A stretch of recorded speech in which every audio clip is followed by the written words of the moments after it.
Olá, boa noite. Polícia Federal indicia a ex-deputada Aline Correia, do PP de São Paulo, na Operação Lava Jato. Ela é filha do também ex-deputado Pedro Correia, delator do esquema de propinas na Petrobras. Procuradora-geral Raquel Dodge pede ao Supremo para reconsiderar a decisão que arquivou a apuração sobre suspeitas contra a JBS Friboi. A ação envolve suspeita de compras de decisões judiciais. Temer se encontra com Torquato Jardim fora da agenda oficial e pede ao ministro da Justiça que pare com as críticas ao governo do Rio. Gedel Vieira Lima aciona o Supremo para saber quem denunciou o bunker com 51 milhões de reais. Você acompanha essas e outras notícias após o intervalo. Até já! Ai, menina, sabe o Pedro lá do trabalho? Do almoxarifado? Isso. Que bonito, mas estranho. Ele mesmo. O que tem? Acho que eu vou investir nele. Ai, amiga, se joga, investe.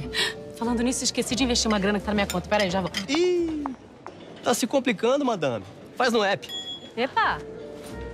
No app Bradesco, você faz investimentos sem gastar seu 3G. Epa. Epa não, app. Bradesco, pra frente.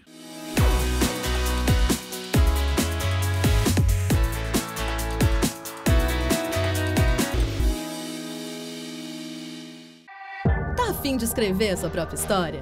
Que tal dirigir a sua própria vida? Então corre pra cá, que a sua hora chegou. Bem-vindo ao Mundo Casper, o lugar certo para você pensar, criar e questionar. Na Casper, razão e emoção se unem para fazer diferente, fazer melhor. E você, aceita o desafio? Tem muita coisa nova te esperando por aqui. Faculdade Casper Libero, Vestibular 2018, paixão por comunicação.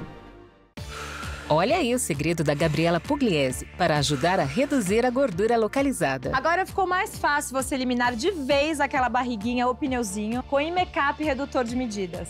Imecap Redutor é um tratamento completo para reduzir a gordura abdominal e dos quadris. Imecap Redutor combina creme e cápsulas. O creme elimina a gordura localizada e as cápsulas agem nas gorduras mais profundas.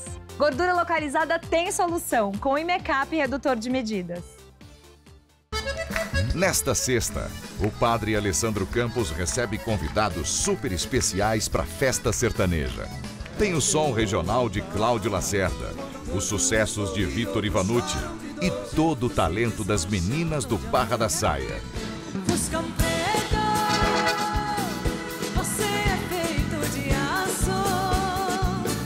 Festa sertaneja com padre Alessandro Campos, nesta sexta, 10h30 da noite.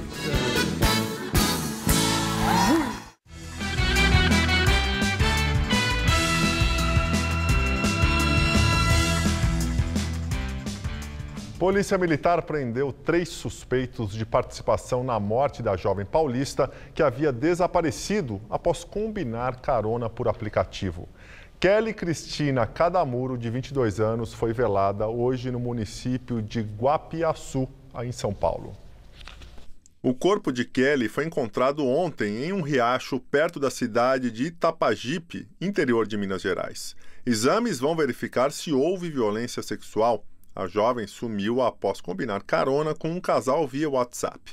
Ela costumava participar de grupos em redes sociais que compartilhavam viagens. Na data acertada, apenas um homem apareceu.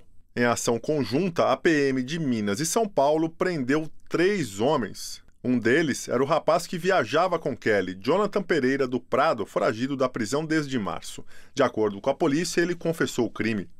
Kelly saiu de São Paulo e seguiria para Itapajipe. Uma câmera de segurança no pedágio registrou a moça conduzindo o carro.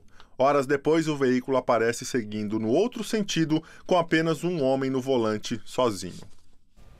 Segundo o jornal Folha de São Paulo, o governo Temer suspendeu parte das investigações da Lava Jato para fazer acordos com empresas.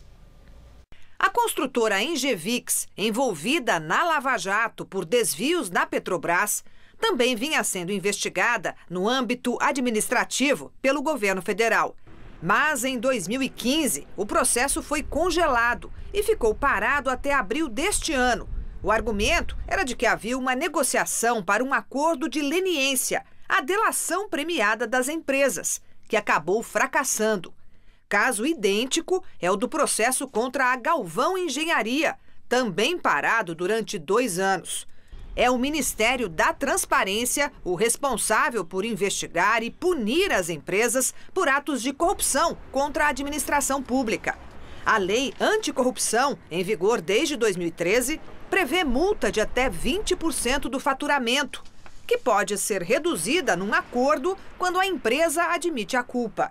Segundo reportagem da Folha de São Paulo, o Ministério da Transparência estaria protelando muito o andamento dos processos, se valendo do argumento de que as colaborações estariam em negociação. Segundo o jornal, 11 empresas suspeitas de corrupção tiveram os processos paralisados e só uma, a UTC Engenharia, fechou acordo com o governo. O Tribunal de Contas da União considera ilegal essa pausa na investigação, já que os prazos continuam correndo e os atos irregulares podem prescrever sem a devida apuração. Além disso, enquanto não são punidas, as empresas podem prestar serviços para o governo. Os contratos continuam válidos. A Engevix, por exemplo, recebeu pelo menos 60 milhões de reais no período em que o processo ficou parado. Só neste ano, em março, a empreiteira foi declarada inidônea pelo TCU e ficou proibida de participar de novas licitações. Já no processo que corre no Ministério da Transparência, ainda não houve desfecho. A Procuradora-Geral da República, Raquel Dodge, pediu ao ministro do Supremo Tribunal Federal, Ricardo Lewandowski, para reconsiderar a decisão que arquivou a apuração sobre suspeitas de que a JBS Friboi tentou comprar decisões judiciais em favor da empresa.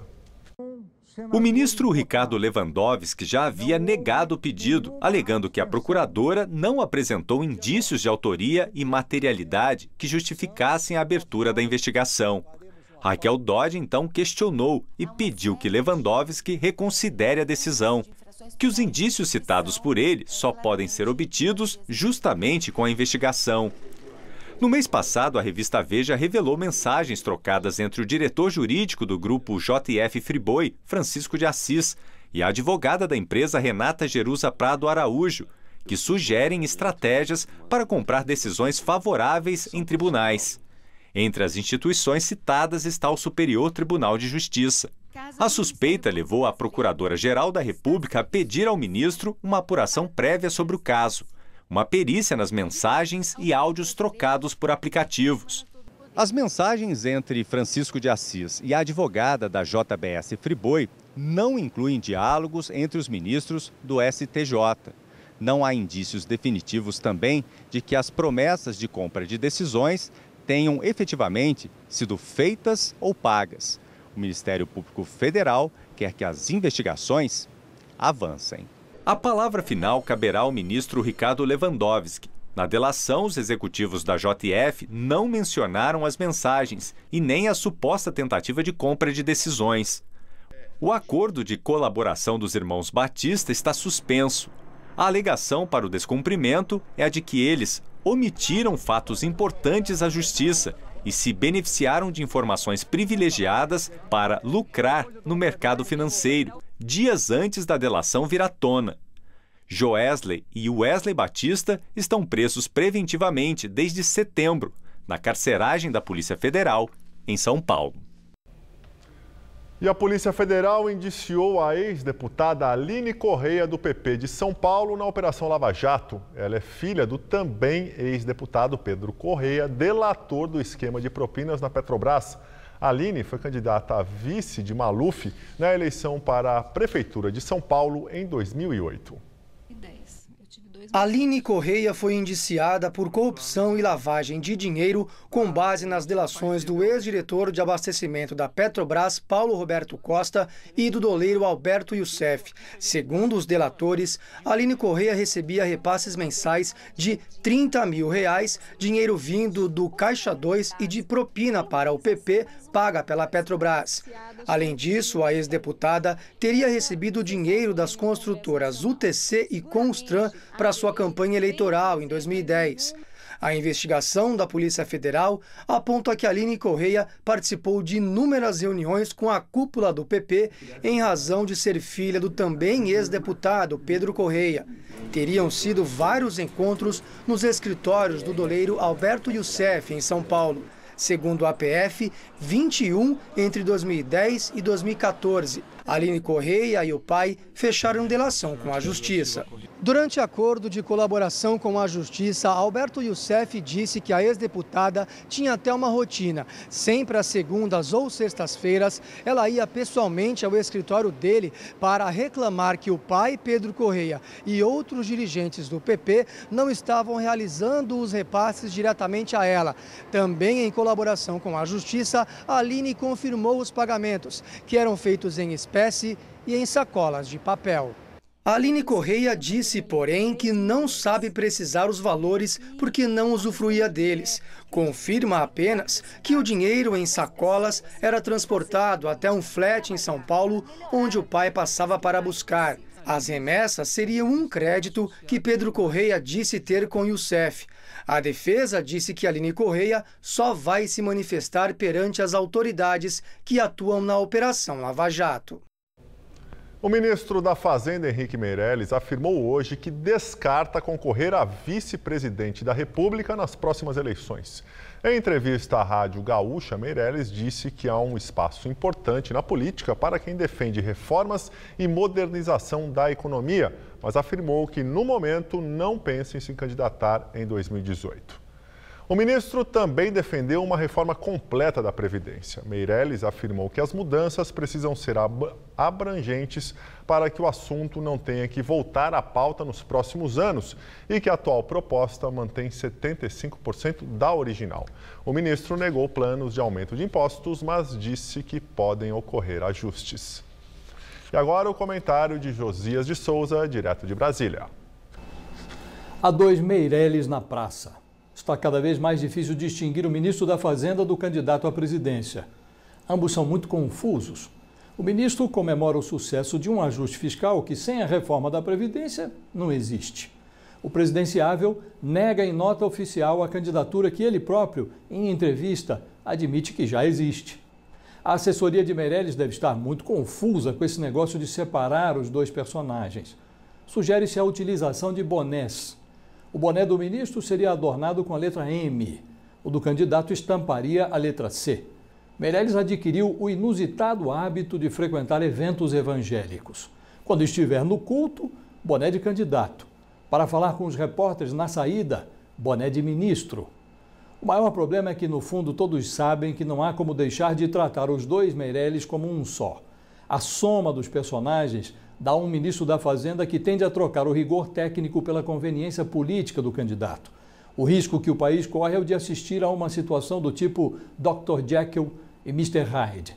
À medida que vai penetrando o universo do tudo ou nada eleitoral, o candidato se aproveitará das distrações do ministro para ocupar o seu corpo de médico com o monstro que substituirá a política econômica necessária por uma ação evasiva e eleitoreira. Boa noite. Presidente Michel Temer, do PMDB, garante foro privilegiado ao ministro Moreira Franco após sancionar medida provisória que reestrutura os ministérios do governo. Assim como Temer, ele é citado em delações da Odebrecht e da JBS e foi denunciado pela Procuradoria-Geral da República pelo crime de organização criminosa. Em fevereiro, Temer editou a medida provisória que recriou a extinta Secretaria-Geral e nomeou Moreira Franco ministro. A norma foi convertida em lei no último dia 1º e publicada hoje no Diário Oficial da União. Agora, os ministros do governo federal só podem ser julgados pelo Supremo Tribunal Federal. E Michel Temer publicou agora à noite um vídeo nas redes sociais sobre a medida adotada em agosto pelo governo federal, que liberou quase 16 bilhões de reais nas contas do PIS/PASEP. No vídeo, o primeiro gravado após a cirurgia na próstata, Temer recomenda que os idosos e aposentados que têm direito ao saque desse benefício aproveitem o dinheiro. Não perca tempo. Esse dinheiro é seu. Invista, pague contas, compre um presente para quem você gosta e faça bom uso do fruto do seu trabalho. A medida do governo beneficia 7.800.000 pessoas. A partir do próximo dia 17 de novembro, poderão sacar o dinheiro homens e mulheres aposentados. Em 14 de dezembro, estará liberado o dinheiro para homens com 65 anos ou mais e mulheres com 62 anos ou mais. A defesa de Gedel Vieira Lima acionou o Supremo para saber o nome do dono do telefone usado na ligação anônima que denunciou à Polícia Federal o endereço de um apartamento do ex-ministro e coordenador político de Michel Temer. No imóvel, em Salvador, havia 51 milhões de reais em dinheiro vivo que seriam do PMDBista. No pedido ao STF, a defesa de Gedel não explica o motivo da busca pelo nome do autor da ligação, mas garante que é imprescindível para o caso. Em nota, o advogado do ex-ministro, Gamil Fopel, apenas disse que possui o direito de informação acerca de todos os elementos de prova que sejam usados contra si. Além do nome e do número telefônico de quem ligou para a polícia, a defesa também quer saber que policial atendeu esse telefonema, quais pessoas foram envolvidas e em quais circunstâncias. Os advogados também pediram informações sobre as perícias de papiloscopia realizadas nas notas, onde foram encontradas digitais de Gedel e de assessores. O objetivo aqui, segundo o pedido enviado ao STF, é realizar um exame de peritos contratados pela própria defesa. O pedido vai ser analisado pelo relator do inquérito no STF, ministro Edson Fachin. Gedel foi preso em Salvador na Operação Tesouro Perdido, no dia 8 de setembro. A suspeita da Polícia Federal é que parte do dinheiro encontrado se trata de propinas para viabilizar a liberação de crédito do FI-FGTS a empresas. Gedel é suspeito de receber 20 milhões de reais em propinas.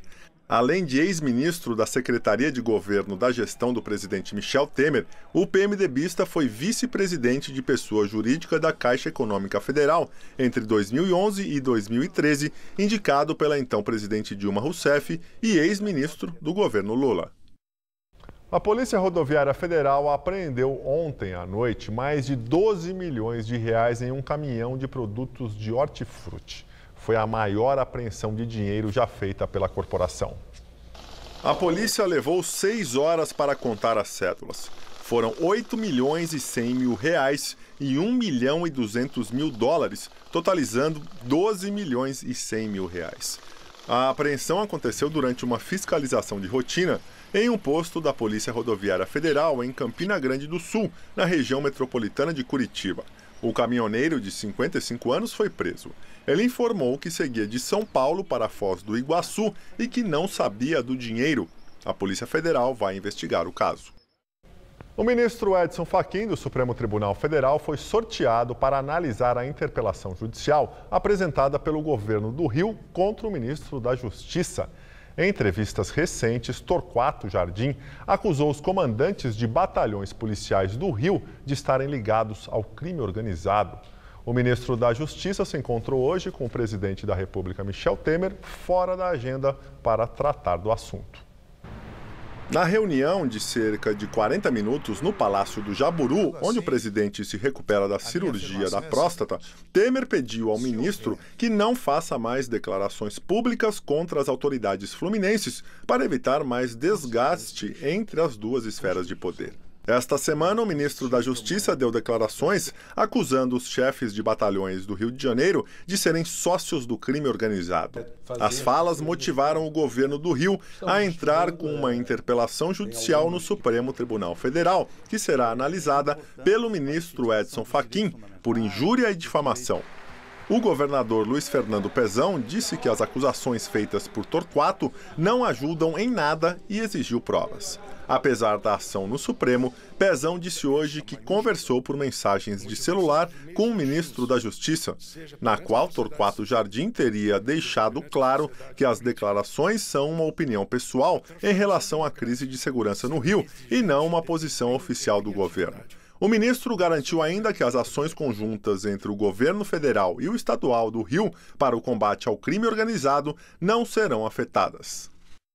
Defesa do pastor Carlos Cerejo diz que ele e uma missionária teriam sido induzidos pelo ex-governador do Rio, Sérgio Cabral, a assinar a doação de uma sala de cinema à cadeia pública José Frederico Marques, na zona norte do Rio. É neste presídio que Cabral e outros envolvidos na Operação Lava Jato estão presos. Eles teriam recebido a informação de que os equipamentos eletrônicos já estavam no local, mas era necessária a assinatura para legitimar o uso pelos presos. Em um vídeo divulgado na página da Igreja Batista do Meier, o presidente da instituição, o pastor João Reinaldo Purim Júnior, destacou que os envolvidos, entre eles o pastor Carlos Cerejo, foram afastados e suspensos de suas funções. Venho a público, mais uma vez, afirmar que não doamos qualquer aparelho eletrônico para aquele presídio. As pessoas que assinaram o documento divulgado, em que aparece o nome da igreja, não têm autorização para representá-la. A Secretaria de Administração Penitenciária do Estado do Rio, SEAP, cancelou na última terça-feira a suposta doação da videoteca. O ex-governador do Rio, Sérgio Cabral, foi condenado a 45 anos de prisão na Lava Jato por corrupção, lavagem de dinheiro e liderar uma organização criminosa. Ele está preso desde novembro do ano passado. O ex-vice-presidente do governo argentino de Cristina Kirchner foi preso hoje sob acusação de enriquecimento ilícito. Amado Boudou foi vice de Cristina Kirchner entre 2011 e 2015. Agora, o ex-vice-presidente deve explicar à justiça a origem dos 80 mil dólares usados na compra de um apartamento de uma ex-namorada. Ele é acusado também de conceder benefícios a empresários relacionados a uma de suas empresas. Boudou, que representou a Argentina na posse do segundo mandato de Dilma Rousseff em 2015, ainda terá de apresentar uma justificação de seus bens, porque a justiça entende que existem elementos suficientes que permitem presumir, a princípio, que seu patrimônio foi aumentado de forma injustificada durante o exercício da função pública. É bom, paulistano, aproveitar o começo deste sábado, pois, segundo os meteorologistas, a chegada de uma frente fria deve mudar bastante o tempo por aqui. Então, vamos ver a previsão para amanhã com Luciana Magalhães.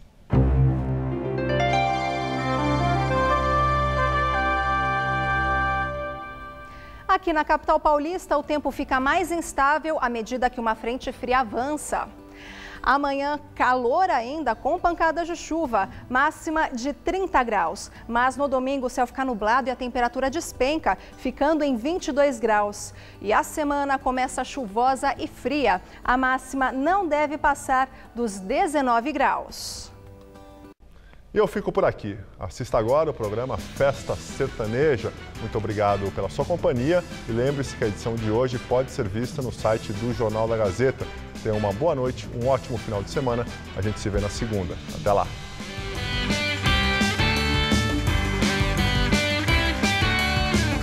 Saiba como proteger seus bens e sua família no Programa Seguro. Neste domingo, 8h30 da noite. Assista agora Festa Sertaneja, com Padre Alessandro Campos.